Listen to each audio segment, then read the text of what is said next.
Assalamualaikum warahmatullahi ta'ala wabarakatuh. Alhamdulillah, jumpa lagi dalam Inspirasi. Dan kali ini saya bawa tajuk Uruskan Cinta.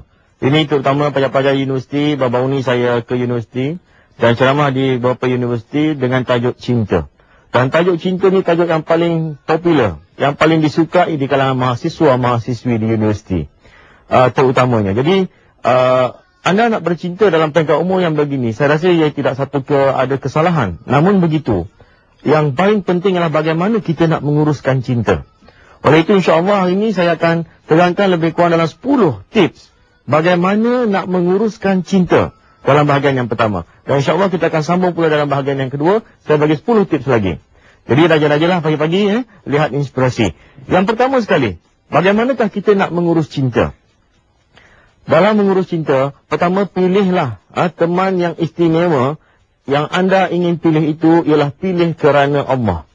Apabila kita memilih seorang teman hidup kita kerana Allah dan Allah diletakkan di depannya, insya-Allah perhubungan yang kita bina itu atas ukhuwah. Hablum minallah wa hablum minan nas. Hubungan dengan Allah itu penting dan hubungan dengan manusia itu juga penting. Jadi hablum minallah wa hablum minan nas artinya hubungan dengan manusia. Jadi setiap kehidupan di muka bumi Allah ini ada pasangan-pasangannya. Jadi pilihlah, letakkan asas apabila kita ingin bercinta itu adalah sebagai satu benda fitrah, perkara utama yang kita pilih itu untuk kehidupan dalam beragama, kehidupan dalam memberikan kebahagiaan hidup dalam berkeluarga, kehidupan pada masa akan datangnya, dapat melahirkan lagi umat Muhammad, melahirkan lagi umat manusia di muka bumi Allah ini. Jadi bila kita mempunyai niat yang betul, Allah melihat sesuatu perbuatan itu dengan niatnya. Bila kita meletakkan asas yang tidak tepat dalam memulakan percintaan kita, maka ia akan membawa banyak kerosakan nanti, banyak musibah nanti, banyak halangannya nanti apabila kita mendirikan rumah tangga itu sendiri. Satu. Yang kedua, tips yang kedua ialah kurangkan terlalu kerap. Anda kena kurangkan. Jangan terlalu kerap berjumpa. Apabila kerap berjumpa, dia macam-macam masalah yang timbul. Antaranya yang pertama, selalu akan berselisih pendapat. Ada je yang tak kena.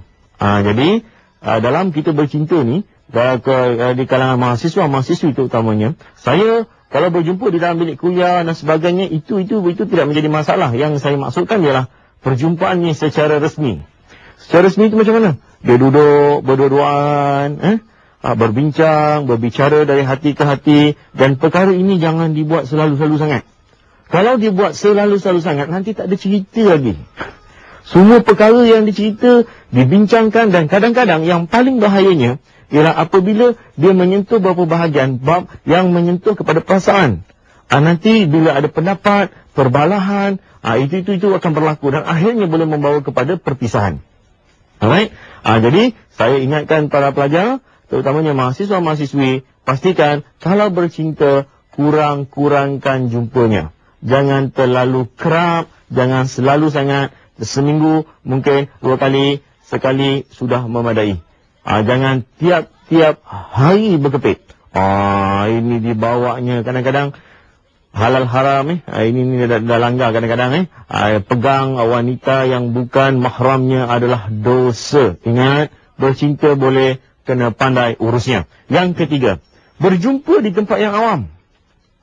Kerana apabila anda berdua, ada yang tiga. Yang tiga itu siapa? Iblis. Yang pertama tu kata lelaki, perempuan, dan yang ketiga adalah iblis, syaitan. Maka janganlah berjumpa di tempat yang sunyi-sunyi. Nanti dia macam-macam berlaku. Bukan awak berdua, ada bertiga.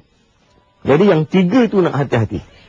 Oleh itu, apabila berjumpa, eloklah di tempat-tempat yang umum, di tempat-tempat yang awam, yang ramai orang nampak. Jangan di tempat-tempat yang tersembunyi.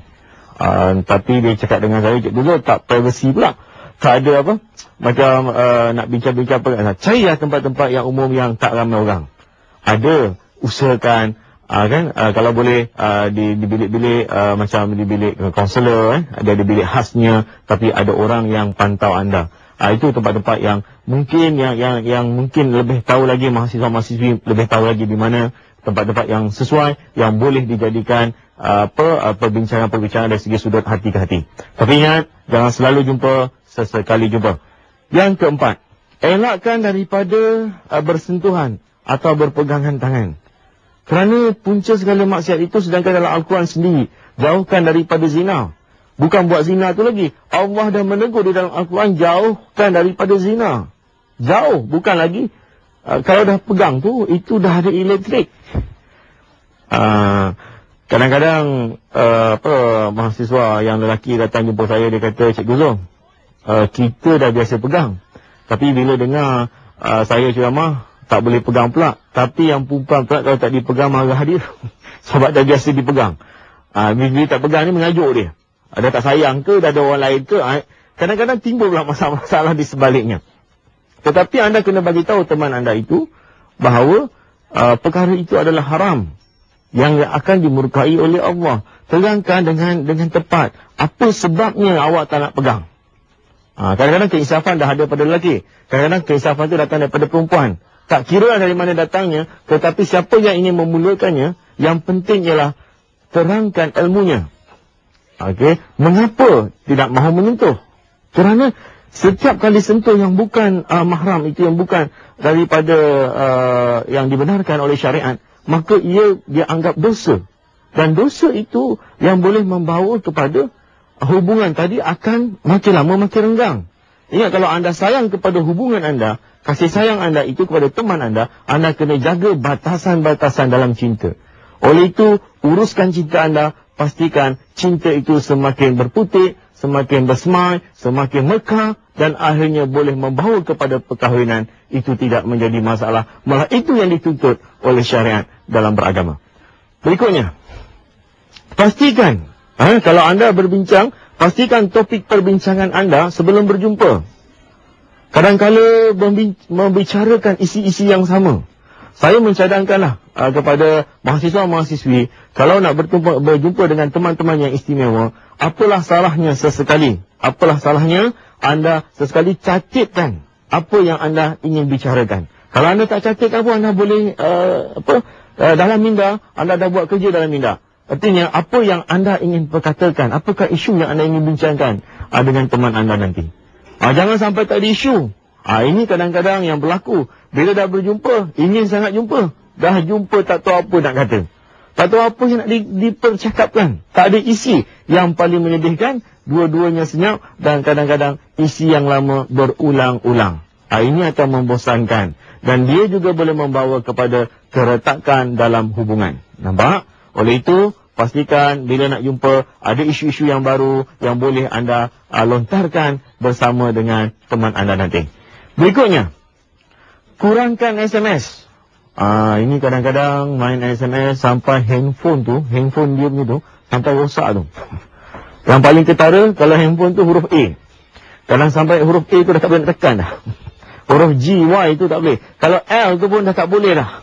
Sebab dia love tu, duduk tulis sampai rosak dia punya papan kekunci tu.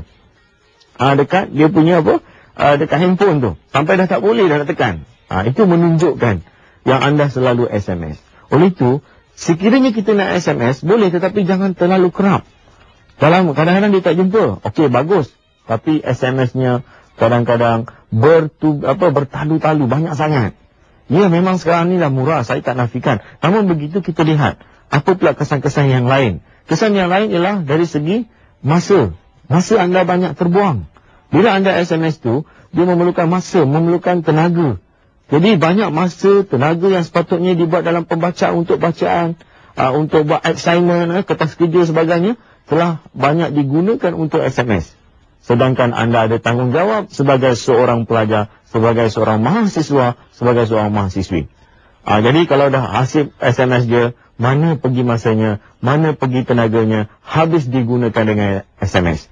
Dan kadang-kadang melibatkan duit wang ringgit juga, membazir, kerana setiap SMS itu kadang-kadang kena bayar. Walaupun harganya tidak seberapa, sekarang ni dah murah, namun ia tetap merugikan anda jika anda SMS perkara-perkara topik-topik yang tidak berkaitan.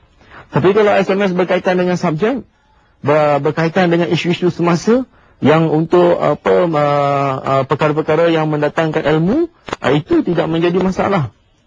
Tetapi yang saya persoalkan ialah, kalau mahasiswa-mahasiswi selalu SMS perkara-perkara yang remeh-temeh, perlu SMS mungkin sekali atau dua dalam sehari.